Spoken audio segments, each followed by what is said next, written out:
Wa akharuna, ada lagi nih yang tragis nih para ahli. Udah menghadap Allah, wa akharuna, mantan-mantan munafik di dunia ini menghadap Allah, murjauna, digantung oleh Allah, ditangguhkan oleh Allah. Li amrillah, karena perkara Allah. Imma yu'adzibuhum, kadang selama digantung itu, kita nyebutnya istirja ya, itu diazab, kadang enggak. Tadi para ahli nanya, ada orang munafik nyaman-nyaman aja itu, namanya istirja, yurjau. Wa imma yatubu alaihim, ada juga yang selama di istirja akhirnya tobat.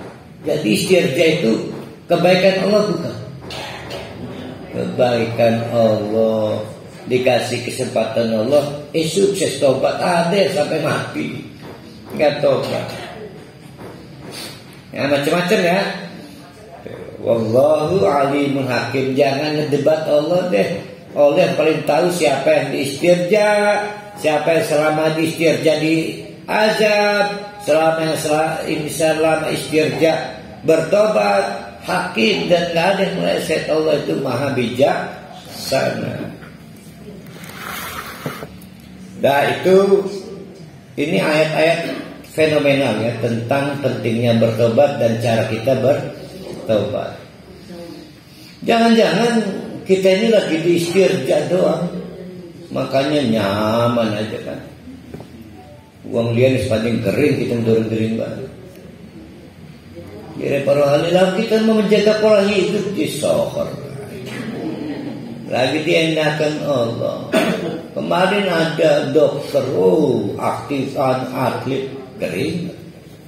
Jadi nggak begitu lah. Oh, kenapa ya Allah membiarkan saya begini? Lagi ditungguin tobatnya. Ya.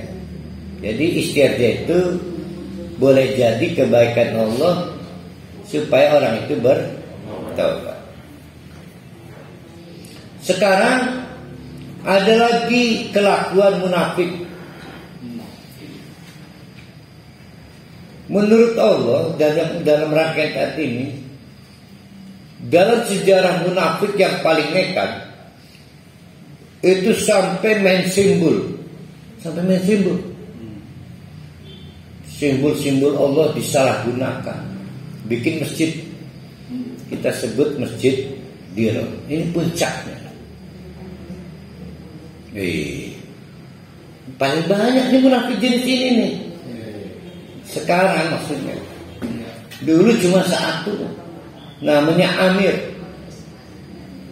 tokoh besar.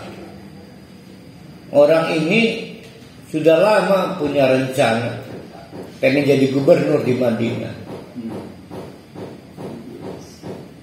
Bahkan orang ini sebetulnya adalah orang yang pernah menjadi donatur perang saudara bertahun-tahun antara dua suku lokal di Madinah, Aus dan Khazraj. Akhirnya kecapean perang. Terdengar di kalangan para petinggi suku itu, pernah dengar nggak kamu? Apa tuh? Di Mekah ada orang yang diduga kayaknya nabi. Kayaknya kita ini udah terlalu banyak, anggaran habis, keturunan habis, perang berkelanjutan, kapan ngebangunnya? Yuk kita minta nasihat yuk dari orang itu. Maka bersepakatlah 7 orang itu kalau nggak salah ya 7 orang janjian ketemu dengan orang yang mereka sendiri belum kenal, katanya nabi.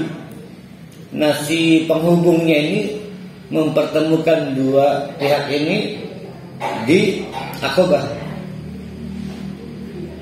yang kita pakai sebagai tempat barang jumrah, maka disebut dengan Jumratul Aqabah. Maka janjian ketemuan, banyak waktu digunakan dari hati ke hati. Kaget ini orang-orang yang udah capek perang, udah capek bertahun-tahun perang saudara tidak berkesudahan. Maka kata ini kesimpulan dari pertemuan itu, kayaknya nggak cukup ya waktu, saya pengen banyak menggali lagi. Bagaimana menghidupkan jiwa dan hati kami udah lama mati. Saya perlu berapa kali pertemuan lagi deh. Wah, jangan khawatir kalau gitu mah. Udah kamu pulang aja ke Madinah, nanti saya kirim balik ke sana. Ya udah, akhirnya yang 7 orang ini pulang ke Madinah. Sementara Nabi menindaklanjuti dengan mengirim delegasi untuk mengajar bagaimana Islam di tanah. Dalam waktu setahun banyak perubahan. Di samping perang berhenti, akhirnya disepakati kita ketemuan lagi deh sama Rasulullah deh. Ini kita udah mulai enak nih.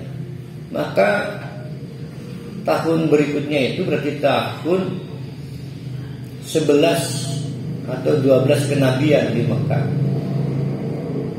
Kali ini 70 orang berangkat ke Mekah, janjian lagi di tempat itu lagi, di Aqabah, Jumratul Aqabah. Maka kata 70 orang ini, Nabi Muhammad Rasulullah sudah tidak diragukan lagi, ini adalah agama yang kami cari. Ini adalah agama yang mampu mempersatukan perbedaan suku kami. Kami siap meninggalkan kemusyrikan. Kami siap meninggalkan hal-hal yang membatalkan tauhid kami. Kata Nabi, tambah satu, saya minta jaminan dari kalian, support perjuangan dakwah kami. Siap. Maka mereka kemudian menjadi kaum Ans. Nah, itulah kemudian setahun berikutnya terjadi hijrah Nabi Muhammad. Nah, dari pertemuan Aqabah itu yang kedua, maka disepakati secara pelan-pelan pemindahan sahabat-sahabat Nabi dari Mekah ke Madinah, plus yang sudah terlanjur ke Afrika, ke Ethiopia, juga pindah lokasi transmigrasi ke Madinah karena perjanjian Aqabah. Nah, kapan Nabi Muhammad berangkat? Nanti saya menunggu disuruh oleh Allah. Dan itu terjadi 2 tahun atau setahun kemudian, saya lupa yang jelas tanggal tahun ke-13 kenabian.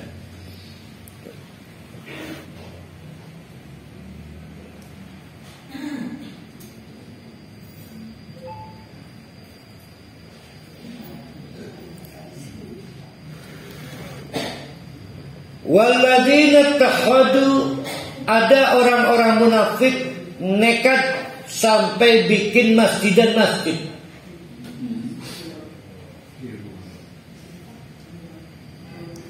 Namanya Masjid Dirar. Nah, pasca perjanjian Aqabah itu akhirnya kiblat berpindah, bukan lagi ke Amir, tapi kepada sosok baru yang masih tinggal di Mekah, namanya Muhammad. Tambah ketika Muhammad pindah ke Madinah, maka orang tidak ingat lagi nama Amir, calon penguasa Madinah. Amir marah, maka Amir mengungsi sampai ke Bizantium. Dari Bizantium dia mengendalikan pendukung-pendukungnya, buzzernya, tim suksesnya, agar melakukan pola-pola spionase, infiltrasi. Maka disepakati, wah gawat nih, gawat. Nabi punya majelis dan para sahabatnya secara rutin datang ke majelis.